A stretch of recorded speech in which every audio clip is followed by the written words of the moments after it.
அனைவருக்கும் வணக்கம். அடுத்து வரக்கூடிய நாட்கள் கன்னிராசிக்காரர்களின் வாழ்க்கையில் எப்படிப்பட்ட ஒரு மாற்றம் ஏற்படும் அப்படிங்கிறத பற்றி தான் தெரிஞ்சுக்க போகிறோம். நீங்கள் கன்னிராசிக்காரராக இருந்தால் மறக்காமல் கமெண்ட் பண்ணுங்கள்.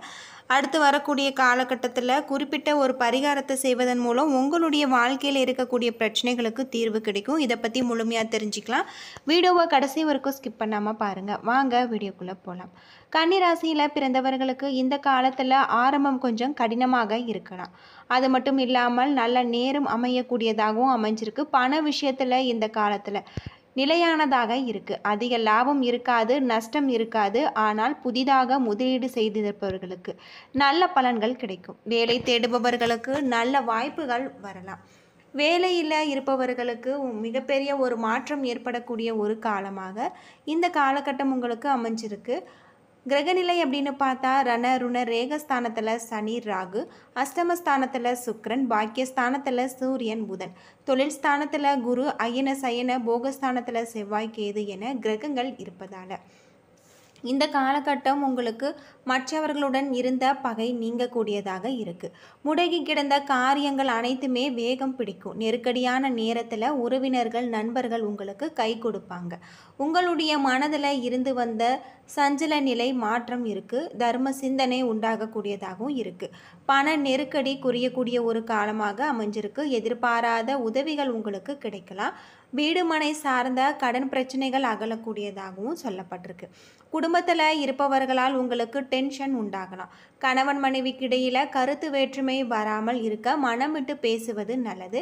தொழில் வியாபாரம் உங்களுக்கு சுமாராக அமைஞ்சிருக்கு. உத்தியோகத்தில் இருப்பவர்களுக்கு டென்ஷன் காணப்படக்கூடியதாகவும் இருக்குது. பெண்களுக்கு வீண் கவலை, எதிர்பாராத அலைச்சல் ஏற்படலாம்.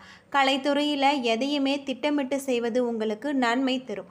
அரசியல் துறையில் உள்ளவர்களுக்கு எடுக்கக்கூடிய முயற்சிகள் அனைத்துமே வெற்றியை பெற்றுத்தரக்கூடியதாக அமைஞ்சிருக்கு. மாணவர்களை பொறுத்தவரை மன வருத்தம் நீங்கக்கூடிய ஒரு காலமாக இருக்குது அப்படின்னு சொல்லலாம். உத்திரம் 2, 3, 4 பாதத்தில் பிறந்தவர்களுக்கு இந்த காலகட்டத்தில் எதிலுமே நீங்கள் கவனமாக இருப்பது நன்மை தரும். தனாதிபதி சூரியனின் சஞ்சாரம் உங்களுக்கு பண வரத்தை அதிகப்படுத்தும். பேச்சின் இனிமை, சாதுரியம் இவற்றால் எடுத்த காரியம் உங்களுக்கு கைகூடக்கூடியதாக இருக்குது. புண்ணிய காரியங்களுக்கு நாட்டம் அதிகரிக்கலாம். தந்தையுடன் அனுசரித்து செல்வது நன்மை தரும். பூர்வீக சொத்துக்கள் மூலமாக வர வேண்டிய லாபம் உங்களுக்கு தாமதப்படலாம் அப்படின்னும் சொல்லப்படுது. அது மட்டும் இல்லாமல் இந்த காலகட்டத்தில் உங்களுக்கு சிறப்பான ஒரு மாற்றம் ஏற்படக்கூடிய ஒரு காலகட்டமாக இருக்குது அப்படின்னும் சொல்லப்படுது. தொழிலில் இருக்கக்கூடிய பிரச்சனைகளுக்கும் தீர்வு கிடைக்கக்கூடியதாகவும் இந்த காலகட்டத்தில் உங்களுக்கு அமைஞ்சிருக்கு அப்படின்னே சொல்லலாம். அது மட்டும் இல்லாமல் கேளிக்கை, பிறந்த நாள் விருந்துகள் என செலவுகளோடு மகிழ்ச்சி பொங்கும். அரசு மரியாதை கிடைக்கக்கூடியதாகவும் உயர் பகுதிகள் உங்களுக்கு கிடைக்கக்கூடியதாகவும் அமைஞ்சிருக்கு. புதிய புண்ணிய தலங்களுக்கு பயணம் செய்யக்கூடிய வாய்ப்புகள் உங்களுக்கு கிடைக்கலாம். அரசு பணியில் உள்ளவர்களுக்கு புதிய பதவிகள், அதன் மூலம் வருவாய் பெருக்கமும் ஏற்படும்.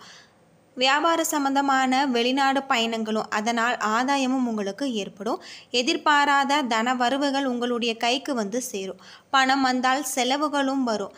வியாபாரிகளுக்கு வாய்க்கால் வருமானம் பெருக்கக்கூடியதாகும். விருப்பங்கள் நிறைவேறக்கூடியதாகவும் அமைஞ்சிருக்கு. அரசாங்கம் மூலம் எதிர்பார்த்த காரியங்கள் அனைத்துமே அதிகாரிகளுடைய அனுசரணையினால் வெற்றிகரமாக முடியும். அஸ்தம் நட்சத்திரத்தில் பிறந்தவர்களுக்கு இந்த காலகட்டத்தில் மகான்களுடைய ஆசி, புதிய தொடர்புகள், நன்மைகள் ஏற்படலாம். போட்டி பந்தயங்களில் வெற்றி கிடைக்கும். சிலருக்கு பொன்பொருள், ஆபரணம் ஆகியவை விதவிதமாக கிடைக்கும். திடீர் பயணங்களால் ஆதாயம் ஏற்படலாம். பழைய கடன்களை அடைக்கக்கூடியதாகவும் புதிய கடன்கள் வாங்க நேரிடலாகவும் சொல்லப்பட்டிருக்கு. இடைவிடாத பணி காரணமாக நேரத்திற்கு உணவு உண்ண இயலாமல் போகும். கலைஞர்களுக்கு புதிய ஒப்பந்தங்கள் கையெழுத்தாகலாம். பிரபலமானவர்களுடைய நட்பால் உங்களுக்கு வேண்டியதை சாதித்து கொள்வீங்க. வியாபாரிகளுக்கு வங்கி மூலம் உங்களுக்கு கடன் உதவிகள் கிடைக்கும். சிறிது தாமதத்திற்கு பிறகு கிடைக்கக்கூடியதாக அமைஞ்சிருக்கு. சுற்றுலா தலங்களுக்கு குடும்பத்துடன் பயணம் செய்யக்கூடிய ஒரு வாய்ப்பு உங்களுக்கு அமைஞ்சிருக்கு அப்படின்னே சொல்லலாம். அது மட்டும் இல்லாமல் இந்த காலகட்டத்தில் உங்களுக்கு மிகப்பெரிய ஒரு மாற்றம் ஏற்படும். வியாபாரத்தில் எதிர்பார்த்த லாபம் பெற கடினமான பணியாற்ற வேண்டி இருக்கும். புதிய ஆர்டர்கள் கிடைப்பதில் தாமதங்கள் உண்டாகலாம். உத்தியோகத்தில் இருப்பவர்கள் கூடுதலாக உழைக்க வேண்டி இருக்கும். முயற்சிகள் எதிர்பார்த்த பலன்கள் உங்களுக்கு தராமல் போகலாம். வீண் அலைச்சல் உண்டாகலாம். சித்திரை 1, 2 பாதத்தில் பிறந்தவர்களுக்கு குடும்பத்தில் இருப்பவர்கள் உங்களை ஆலோசனை செய்யாமல் தானாக எதையுமே செய்வது உங்களுக்கு மன வருத்தத்தை ஏற்படுத்தும். கணவன் மனைவிக்கிடையே வீண் வாக்குவாதங்கள் ஏற்படலாம். அது மட்டும் இல்லாமல் பிள்ளைகளுடன் அனுசரித்து செல்வது நல்லது. எதிலுமே முழு கவனத்துடன் ஈடுபடுவது உங்களுக்கு நன்மையை தரும் வகையில் அமைஞ்சிருக்கு அப்படின்னு சொல்லப்படுது. அது மட்டும் இல்லாமல் இந்த காலகட்டத்தில் வங்கி கணக்குகளில் உங்களுக்கு கையிருப்பு ஏற்படக்கூடியதாகவும் இருக்குது. மனைவி மூலம் மற்றற்ற மகிழ்ச்சி நிலவும். சிலர் நடக்கும்போது கீழே விழக்கூடிய வாய்ப்பு இருக்குது. எனவே எச்சரிக்கை தேவை. படிப்பை பொறுத்தவரை உங்கள் அனைத்து முயற்சிகளுமே வெற்றி அடையும். அன்றாட வருமானத்தில் சீரான ஒரு வளர்ச்சி இருக்கலாம்.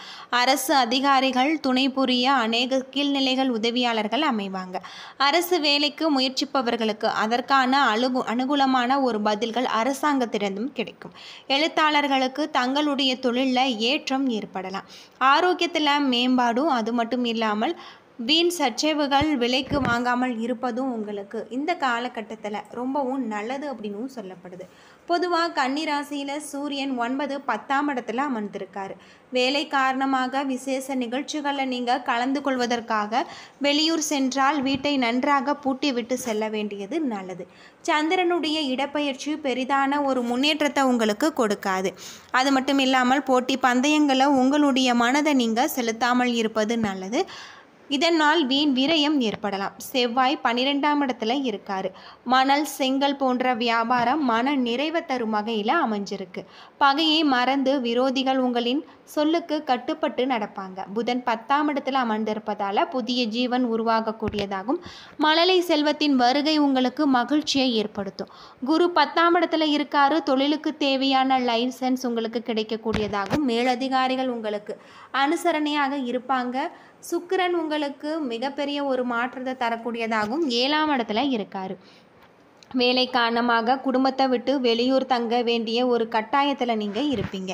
சனி பகவான் 7ஆம் இடத்துல இருப்பதால் நண்பர்களுடைய விஷயத்தில் நீங்கள் கவனமாக இருக்க வேண்டியது உங்களுக்கு இந்த காலகட்டத்தில் ரொம்பவும் நல்லது. ராகு 6ஆம் இடத்துல இருப்பதால் அனாவசியமாக மற்றவர்களுடைய விஷயத்தில் நீங்கள் தலையிட்டு பழி சொல்லுக்கு ஆளாகாதீங்க. பெற்றோர் உடல்நிலையில் நீங்கள் கவனம் செலுத்துவது ரொம்பவும் நல்லது. இந்த காலகட்டம் உங்களுக்கு சிறப்பான ஒரு காலகட்டமாக அமைஞ்சிருக்கு. வீட்டு பூஜை அறையில் தீபமேற்றி முருகப்பெருமானுக்கு உரிய மந்திரங்களை மனதார உச்சரித்து வாருங்கள். அடுத்து வரக்கூடிய நாட்கள் அனைத்துமே உங்களுக்கு நல்ல ஒரு மாற்றத்தை தரும் வகையில் அமைஞ்சிருக்கு அப்படின்னு சொல்லப்படுது. அது மட்டும் இல்லாமல் உங்களுடைய தொழிலில் இருக்கக்கூடிய பிரச்சனைகளுக்கும் தீர்வு கிடைக்கும் அப்படின்னே சொல்லலாம். அதிர்ஷ்டம் நிறைந்த ஒரு காலமாக இருக்குது. எதிர்பாராத நல்லது நடக்கக்கூடியதாகும். வேலை தேடி கொண்டிருப்பவர்களுக்கு நல்ல வாய்ப்புகள் உண்டு. மன கஷ்டத்தில் இருப்பவர்களுக்கு டென்ஷன் குறையக்கூடியதாக அமைஞ்சிருக்கு. தேவைக்கு ஏற்ப பணம் உங்களுக்கு கைக்கு வந்து சேரும். நீண்ட நாட்களாக கடன் தொல்லையில் இருந்து விடுபடுவீங்க. மன நிம்மதி அடைவீங்க. நிம்மதியான ஒரு தூக்கத்தையும் நீங்கள் பெறுவீங்க. வேலையிலும் வியாபாரத்திலும் கொஞ்சம் கவனமாக இருக்க வேண்டும். யாரையும் பகைத்து கொள்ள வேண்டாம். வெள்ளிக்கிழமை மகாலட்சுமி தாயாரை வழிபட்டு வருவதன் மூலமும் உங்களுக்கு நன்மைகள் கிடைக்கக்கூடியதாக இருக்குது அப்படின்னு சொல்லப்படுது. அது மட்டும் இல்லாமல் ரியல் எஸ்டேட் ஷேர் மார்க்கெட் பிரிவிலும் பிரகாசமான ஒரு காலகட்டமாக அமைஞ்சிருக்கு. பள்ளி கல்லூரி மாணவர்கள் கற்பிக்கும் ஆசிரியர்களது ஆசைகளை பெறுவது வெற்றிக்கு வழிவகுக்கக்கூடியதாகவும் சொல்லப்பட்டிருக்கு. வெயிலில் அலைவதால் உடல் அசதி ஏற்பட்டு விலகும். இந்த வாரத்தில் 2 நாட்கள் விரதம் இருந்து அந்த நாட்களில் முதியோர்களுக்கு அன்னதானம் செய்வது உங்களுக்கு ரொம்பவும் நல்லது அப்படின்னே சொல்லலாம். என்ன நண்பர்களே, இந்த வீடியோ உங்களுக்கு பயனுள்ள ஒரு தகவலை தந்திருக்கும்னு நினைக்கிறேன். வீடியோ பிடிச்சிருந்தா லைக் பண்ணுங்கள், ஷேர் பண்ணுங்கள், கமெண்ட் பண்ணுங்கள். இது போல் தகவலை தெரிஞ்சுக்க நம்ம சேனலை மறக்காமல் சப்ஸ்கிரைப் பண்ணிடுங்க. நன்றி நண்பர்களே.